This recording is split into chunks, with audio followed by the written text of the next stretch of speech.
Buenos días chicos, vamos a dar comienzo a la clase de estudios sociales. Vamos a continuar con el tema que tiene por nombre la China.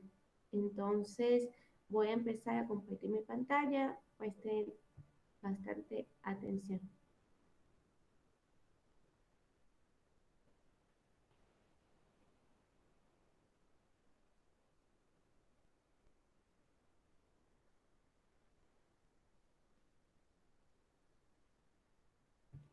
Bueno chicos, vamos a ver rápidamente esto para continuar las diapositivas que quedaron pendientes.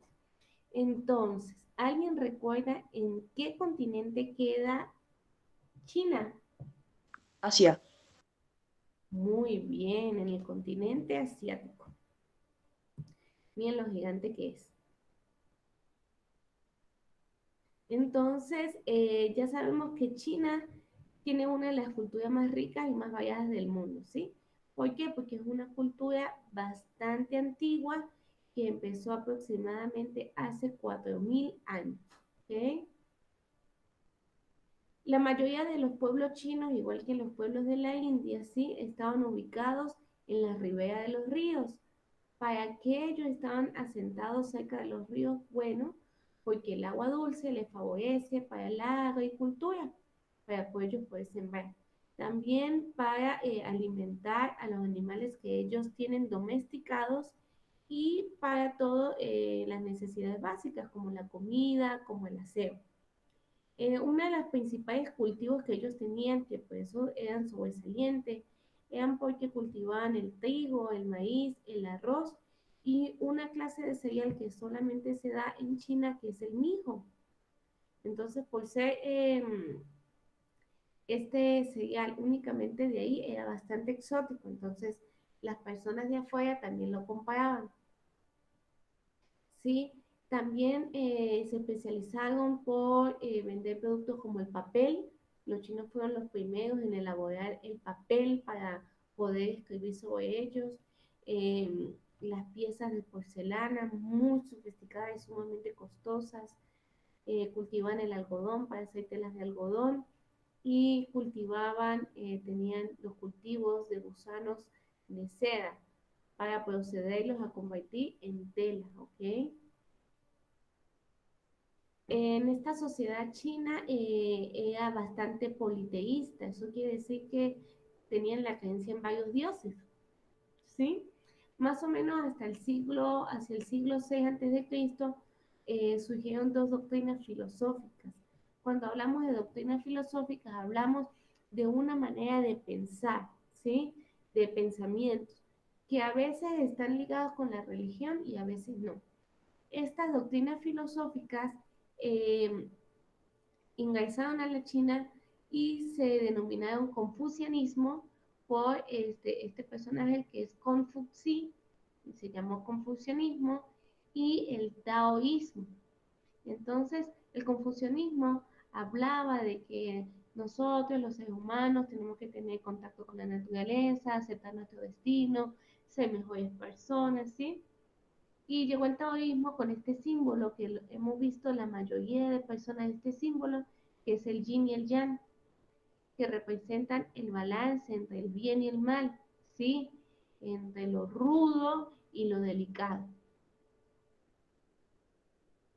Entonces, China, como es un país tan grande y en ese entonces eran pueblos, no había la tecnología de ahora, era muy difícil viajar de un pueblo a otro. Estaban todas las ciudades súper alejadas. Por eso China se volvió autónoma. Ellos mismos se gobernaban porque era muy difícil tener el gobierno de todas las áreas. Entonces, eh, sobre todo lo que los tenía distanciados es el tipo de vegetación que hay, porque hay montañas, hay desiertos, hay llanuras, entonces es bastante variado, ¿sí? Luego, a partir del tiempo, empezaron las etapas de formación cultural, es decir, cuando ya había población que empezaron a mostrar rasgos específicos, cultura específica, una manera de vivir que los caracterizaba. Entonces, contando de esas etapas, tenemos tres etapas importantes que se realizaron o que estuvo antes de lo que nosotros conocemos como Imperio Chino, ¿sí? Entonces, estas etapas son las tres. La dinastía Xia, que viene del 2100 hasta 1770 años de Cristo, es la primera dinastía, ¿sí? Bastante precoz, en donde, denme un momento que acaba de ingresar mi compañero.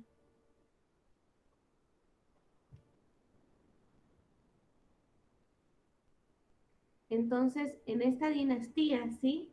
Se levantaron las primeras edificaciones, fueron gobernados por reyes. Estos reyes estaban cada uno en su población. Recuerden que la población tenía difícil acceso. Y se elaboró el primer calendario chino. Recuerden que los chinos tienen una inteligencia bastante superior.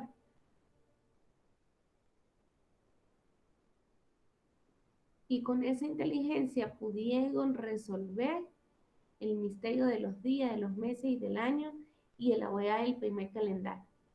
Luego de esta vino la dinastía Shang-Jin, ¿sí? Que fue la primera organización del pueblo. Ya empezaron a organizarse un poquito más según las actividades que realizaban, las familias, la comunidad empezó a organizarse un poquito más. Y después, en el año 1120 hasta el 221 a.C., ¿sí? Llegó un nuevo ejército, ¿sí?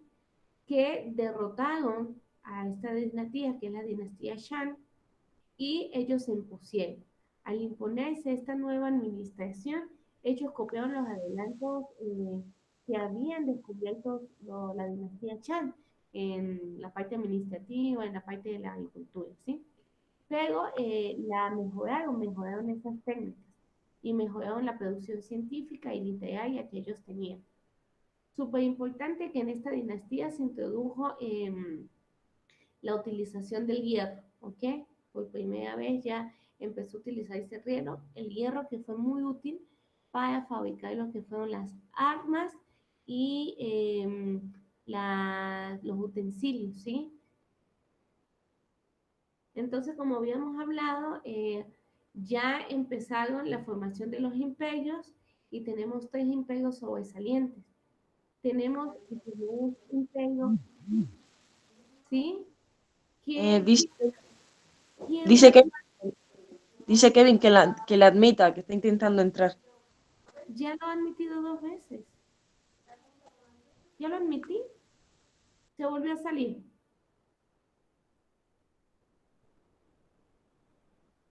Sí, ya lo había admitido por segunda vez.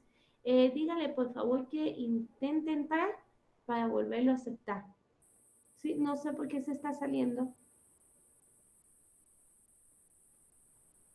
Ok, chicos, ¿alguien recuerda qué fue lo más importante que realizó esta dinastía, la dinastía Qin? Ahí está una imagen. ¿Qué significa esa fotico que está ahí? La muralla de China. La muralla china, perfecto. En la primera dinastía, que fue la dinastía Qin, fue donde se levantó la muralla china. ¿Y la muralla china para qué se levantó? ¿Cuál era su función? Proteger a China de sus atacantes y enemigos. Muy bien, excelente. Ese muro se realizó para la defensa del pueblo, ¿sí? Entonces, el rey de este imperio, del primer imperio chino, ¿sí? Se llamaba Qi Huang. Ahí creo que ingresó Kevin.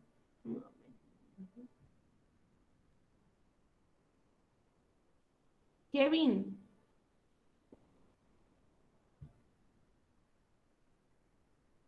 no entra. Lo acepto, pero no entra. Está teniendo problemas con la plataforma.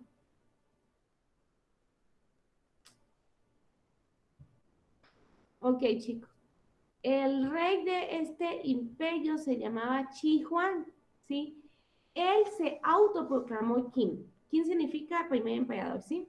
Y único en la región. Durante su mandato se establecieron las bases del Imperio Chino que duró hasta 1912 después de Cristo. Recuerden que las poblaciones estaban muy alejadas una de otra y habían varios reyes, pero este emperador durante muchos años hizo consecutivas batallas y guerras para que todos los pueblos se unieran. Y una vez unificado este pueblo, sí, él se proclamó king para poderlos gobernar a todos. Entonces, este fue el primer intento de unificar China. No se unificó por completo en este imperio. Mucho tiempo después terminó de unificarse. Pero fue el primer emperador con esta visión. ¿Sí? Entonces, los aportes de esta dinastía fue que se formó el ejército imperial. Ahorita el video que vamos a ver al final de la clase es bastante interesante porque vamos a hablar del ejército de terracota, ¿sí? Se crearon vías de comunicación, se creó la gran muralla, la unificación de los pesos, medidas y monedas. ¿Empezaron a qué? A establecer una moneda universal para toda la China. Luego llegó la dinastía Han, ¿sí? Esta dinastía llegó a subir, a tener una economía bastante estable y a ser bastante reconocida. Entonces, en este periodo se llegó a un resplandor sin precedentes. Se expandió el territorio al conquistar zonas de Asia Central, la península de Corea y el sudeste asiático, ¿sí? Entonces, aquí fue donde China empezó a crecer y a expandirse porque ellos empezaron a conquistar. Imagínense, llegaron hasta Corea. Entonces, aquí en esta dinastía fue muy importante, fue la segunda dinastía. Aquí está otra vez Kevin tratando de ingresar.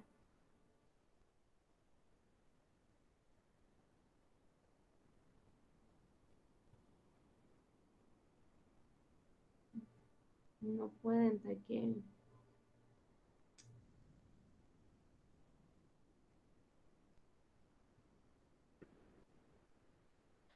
Sí, Andy, ¿tú te estás comunicando con Kevin? Sí, Sí, dile que yo lo acepto, pero no sé por qué no ingresa. Que vuelva a cerrar la aplicación, que la cierre y que la vuelva a abrir, porque creo que tiene problemas con la aplicación de él. Vamos a esperar un momentico para continuar con la clase.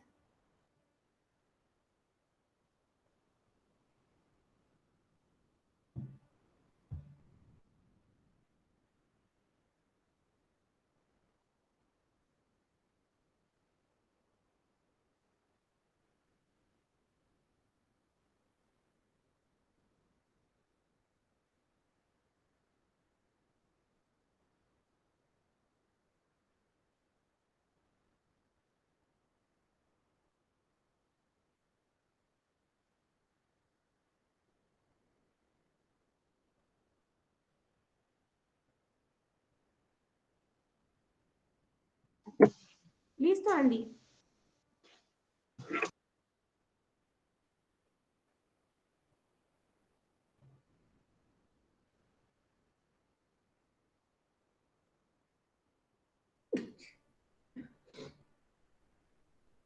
¿Listo, ya, Andy? profe. Ya, perfecto. Vamos a continuar, chicos, que nos quedan algunas láminas que no vimos la clase pasada. Entonces vamos a terminar el repaso para empezar con las nuevas láminas. Lo importante de esta dinastía, chicos, que fue la segunda dinastía, aparte de las conquistas, es que se estableció la ruta de la seda. Recuerden que esta ruta de la seda fue el camino que empezaron a tomar todas las personas del occidente, de otros países, de Europa y de América, para comprar la seda. Esta tela tan bonita y tan delicada que solamente se encontraba en China, que nadie más sabía cómo hacerla, ¿ok? Porque los chinos guardaban ese secreto de cómo realizarla. Entonces, por eso es que China empezó a crecer económicamente, porque todas las personas venían a comprar seda. Lamentablemente, luego de la muerte del emperador, sí, se produjo una etapa de inestabilidad que llegó a la caída de esta dinastía. Entonces aquí hubo un momento de inestabilidad, de guerras civiles, Después de mucho tiempo llega la tercera dinastía, que es la dinastía Xin, ¿sí? Y en esta dinastía se monta este emperador llamado Wan Man. Esta parte de la dinastía fue bastante interesante porque él quiso congraciarse con el pueblo. Y una manera de que fuera bien visto y para un poquito bajar las guerras civiles que habían entre ellos fue eliminar las propiedades de tierra, ¿sí? Las tierras ya se los daban a los campesinos, ¿sí? Y esto no le gustó mucho a los terratenientes, porque los terratenientes eran los dueños de las tierras, pero él empezó a darles tierra a los campesinos para producir. Aparte de eso, abolió la esclavitud. Entonces, estaba haciendo una buena gestión, pero una gestión más que favorecía más al pueblo pobre. Pero como estaban las personas de alto estatus, esto no le gustó y como ellos tenían poder, empezaron y generaron una revuelta y lo derrocaron. Al derrocarlo, se establece la cuarta dinastía, que es la dinastía Han, ¿sí? Por eso que ustedes ven que esta dinastía sin duró poquito tiempo. Entonces se estableció la cuarta dinastía y en esta dinastía empezó a surgir la prosperidad. Otra vez se reactivó el comercio, se mejoró la agricultura, la técnica de riego, empezaron otra vez con sus avances científicos. Entonces empezó otra vez China a estabilizarse poco a poco.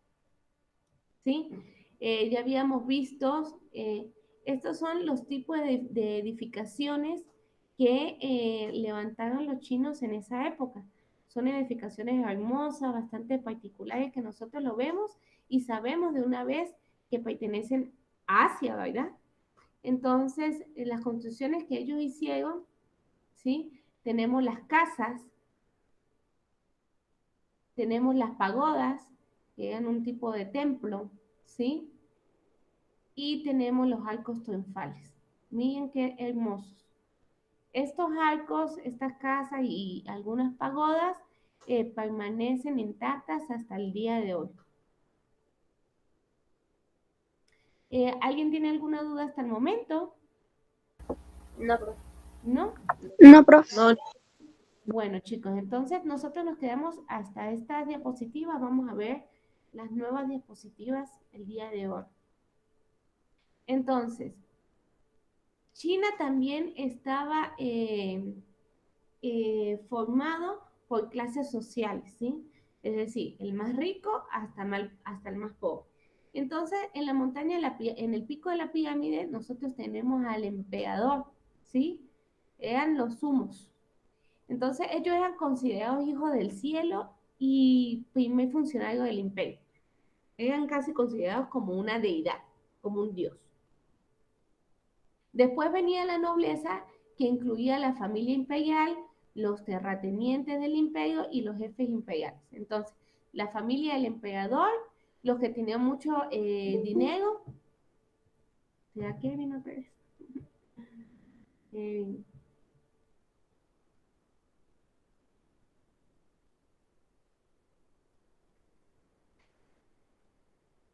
No ingresa. Dile a Kevin que si no puede ingresar, que no importa, que la clase como va a estar grabada, que por favor obligatoriamente hoy la vea, para que se ponga al día, ¿ok? profe, ¿y cómo se llama el canal de YouTube de la escuela para poder decirle? ¿No han visto ni un video de los que se han subido? No, Unidad Educativa Primavera se llama Andy. Unidad Educativa Primavera. ya, profe. Ujú. Bueno, vamos a continuar, chicos. Entonces, tenemos en la pirámide, en la punta tenemos el emperador, luego la nobleza, ¿sí? La familia del emperador, los que tenían mucho dinero, terratenientes. Cada vez que ustedes oigan esta palabra, terratenientes, súper fácil, los que tienen tierras, los dueños de las tierras, ¿sí? Y los jefes imperiales. Ahí estaban el jefe del ejército, el jefe de, bueno, todos los jefes que estaban en el funcionamiento del imperio. Luego estaban los burócratas, venía la burocracia. Eran los funcionarios del imperio encargados de algunas funciones políticas y administrativas, ¿ok? Ellos también se encargaban de la organización del país, del imperio. Después venían los campesinos, los comerciantes y los artesanos. Eran considerados los dominados y se encargaban de labores agrícolas, comerciales y artesanales, ¿sí? Aquí tenemos a los campesinos, que era la clase obrera, ¿ok? Y después teníamos en la última parte tenemos a los esclavos, que esta clase pertenecían los prisioneros de guerra, ¿sí? Los prisioneros de guerra. Cuando nosotros hablamos de prisioneros de guerra, ¿saben a qué nos estamos refiriendo? ¿Alguien tiene alguna idea? Prisioneros que después los usaban para la guerra. No. ¿Alguien más? Que estuvieron en la cárcel, o sea, los que fueron bien malos, fueron guerreros. Uh-huh. Cuando nosotros hablamos prisioneros de guerra, eran aquellas personas del bando contrario que eran apresadas y los esclavizaban, o sea, los tenían presos, ¿sí? Entonces, por eso se dicen prisioneros de guerra, porque en algún combate, los que caían del bando contrario, algunos los mataban, pero los que sobrevivían los volvían o sea, los volvían esclavos. Por eso se llaman prisioneros de guerra. Entonces, con esto, chicos, terminamos lo que es China, ¿sí?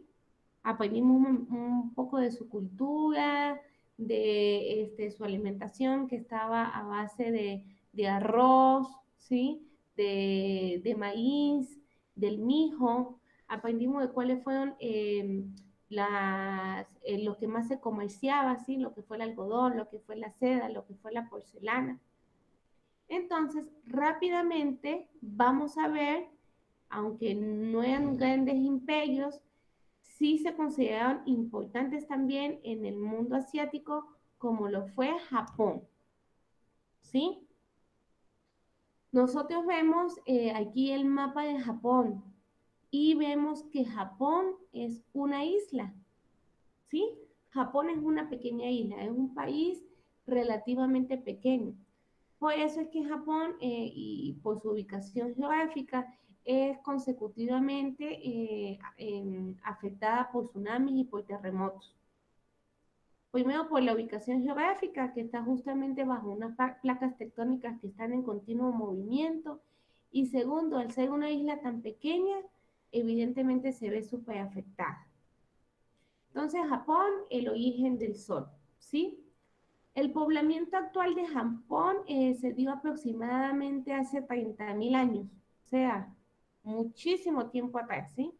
Durante la era paleolítica. Esta era paleolítica es la era de la piedra, donde las personas vivían en cavernas.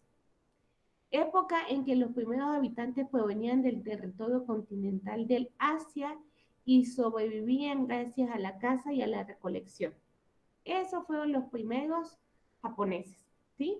Las personas de cueva que no tenían dominada ni la agricultura ni el domesticamiento de animales, sino dependían de la caza y de la recolección.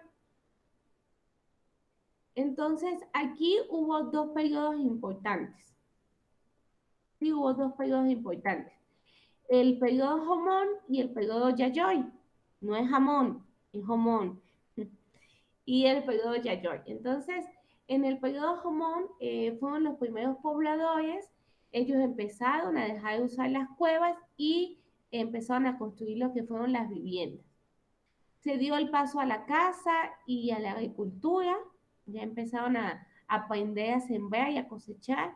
Y comenzó la elaboración de utensilios de alfarería con impresiones de cuadros, ¿sí? Empezaron a hacer este tipo de monumentos, ¿sí?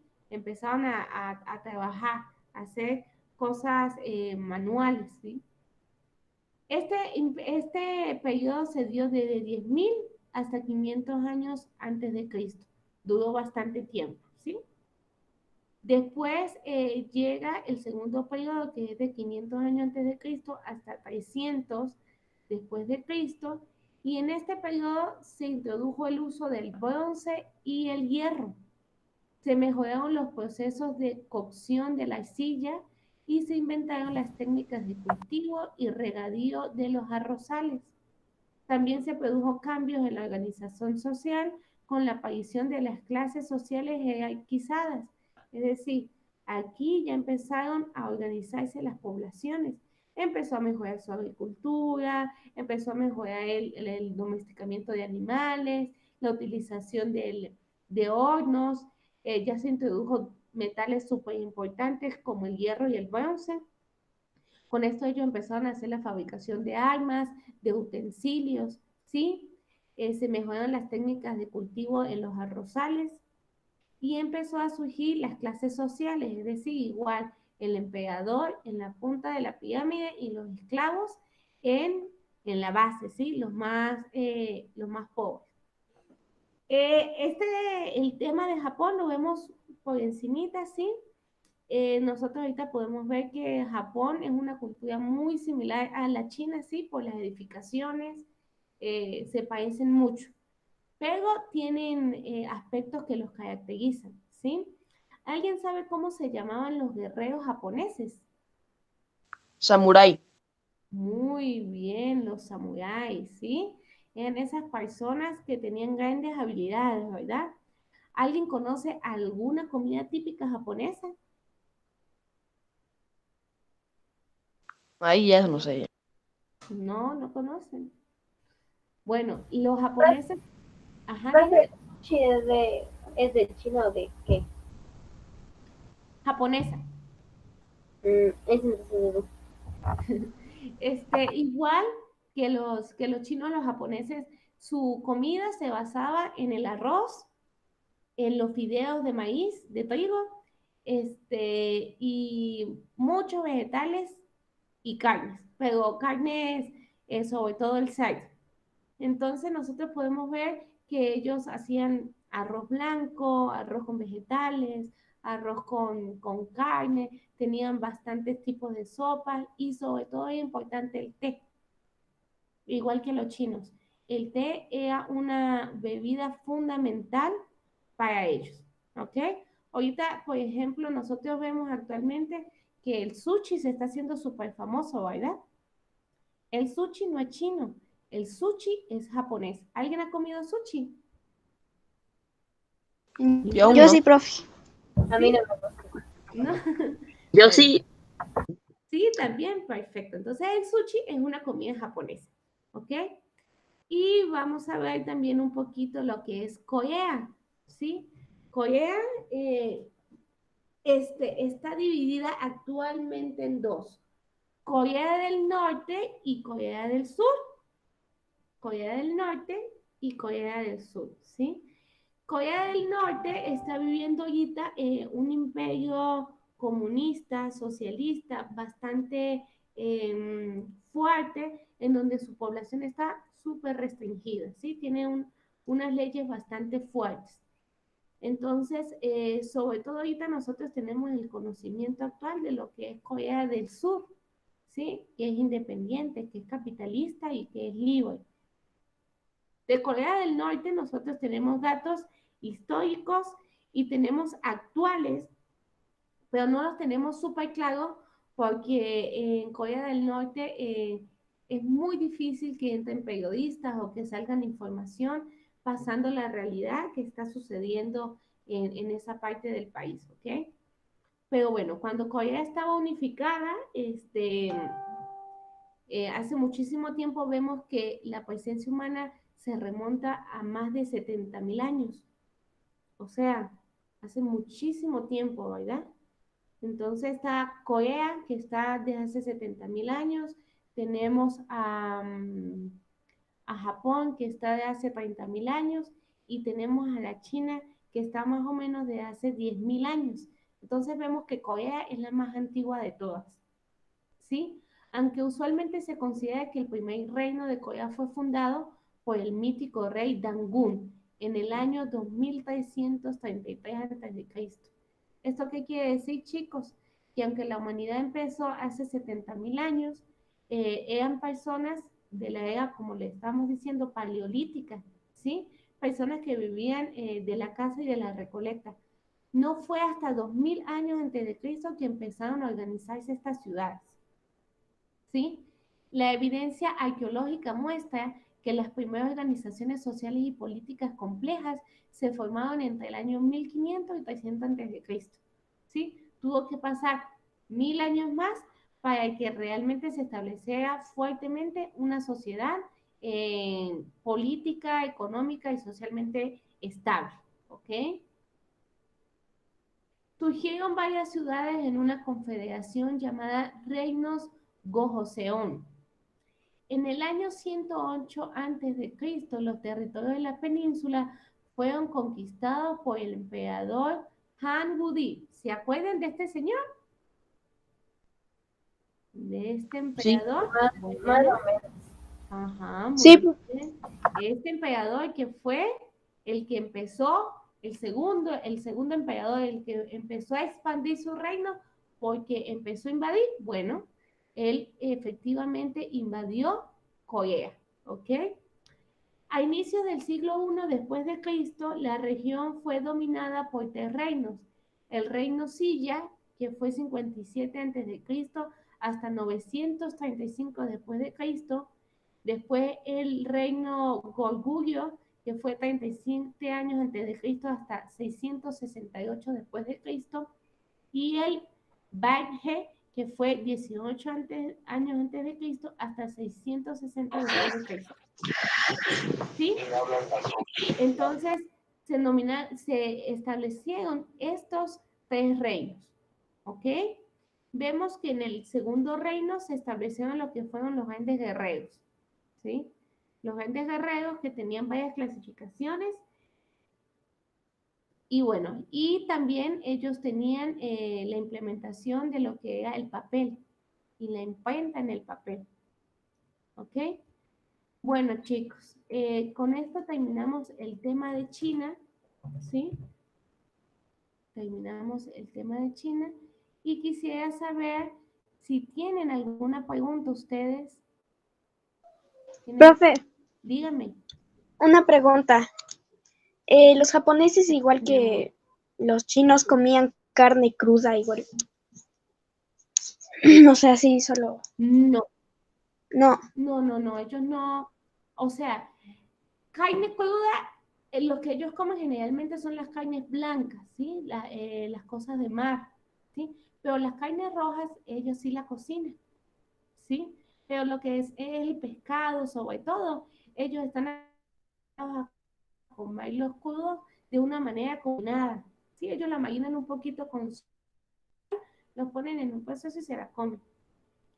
Por ejemplo, nosotros vemos el sushi. El sushi original es con pescado crudo, no es cocido.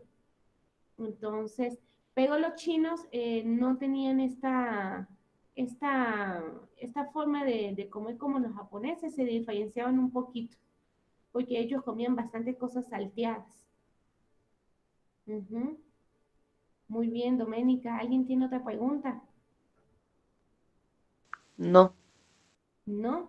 Bueno, entonces No, vamos a finalizar viendo un video súper interesante de los guerreros de terracota que hablamos en la clase pasada, ¿sí? Entonces presten bastante atención.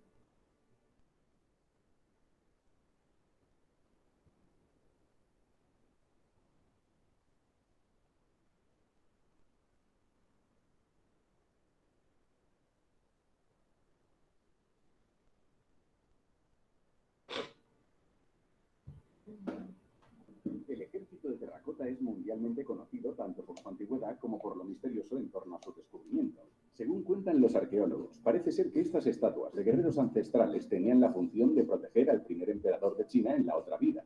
Sin embargo, ¿sabes realmente qué objetivos tenían y por qué eran tan numerosos? Si quieres descubrirlo, no te pierdas este vídeo. Los guerreros de terracota. 15 curiosidades del ejército milenario. 1. Más de 8.000 guerreros.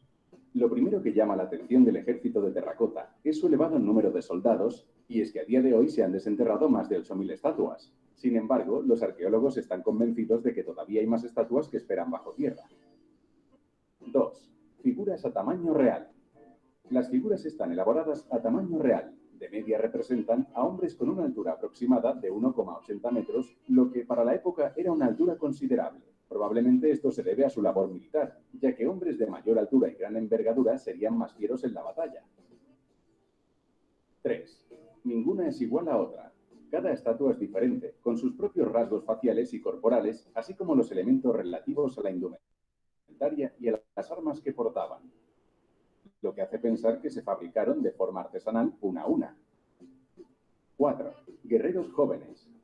Pueden encontrarse figuras de distintas edades, desde chicos jóvenes a ancianos. Los expertos creen que el servicio militar chino comenzaría en torno a los 18 años, por lo que las figuras sin barba representarían a chicos jóvenes de 16 o 17 años, posiblemente hijos de generales, que comenzarían su carrera militar desde muy pequeños.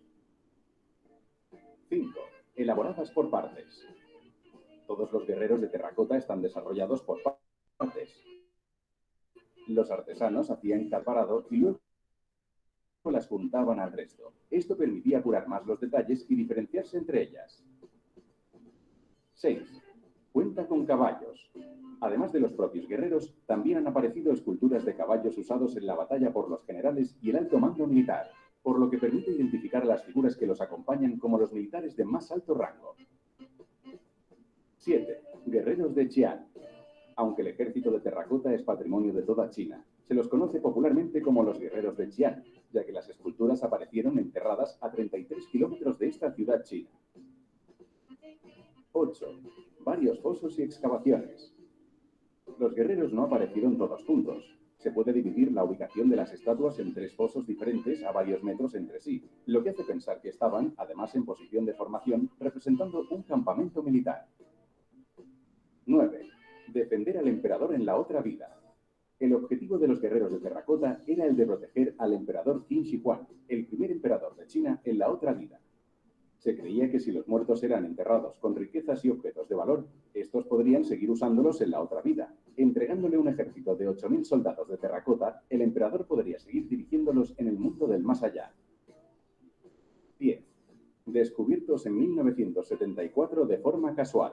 El hallazgo del ejército de terracota es relativamente reciente. Se descubrieron en el año 1974 de forma completamente casual, cuando se iniciaron unas obras que iban a estar destinadas a la canalización del agua en la zona. 11. Pintadas de colores vivos y llamativos. Aunque hoy en día las estatuas luzcan en color terracota, en origen estaban pintadas de colores con pigmentos muy intensos. Sin embargo, estas pinturas se oxidan con facilidad al contacto con el aire y, en consecuencia, actualmente han perdido prácticamente toda la pintura original. 12. Se abrieron al público en 1979. Aunque los arqueólogos empezaron a excavar la zona en 1974, no fue hasta el año 1979 cuando el público general tuvo acceso al descubrimiento, lo que permitió que se difundiera su importancia. 13. Un museo donde se encontraron. Para permitir el acceso ordenado de los turistas a la excavación, se ha instalado un techo que cubre toda la zona para que las estatuas se conserven en su lugar de origen y, al mismo tiempo, sean visibles y estén protegidas. 14. El mausoleo de Qin Shi Huang. La tumba del emperador Qin Shi Huang está a pocos kilómetros de las estatuas, y aunque la cámara funeraria todavía no ha sido descubierta, sí se han podido comprobar que se trata de un auténtico palacio subterráneo. Cuenta, además, con un mapa de la China de la época. 15. Premio Príncipe de Asturias 2010. La envergadura del trabajo arqueológico realizado ha sido tal que en 2010 los arqueólogos descubridores, con la científica Chung Wei-Kong a la cabeza del equipo, recibieron el Premio Príncipe de Asturias de las Ciencias Sociales. ¿Conocías estas curiosidades sobre el ejército de terracota de Xi'an? Cuéntanoslo en los comentarios y suscríbete a nuestro canal para seguir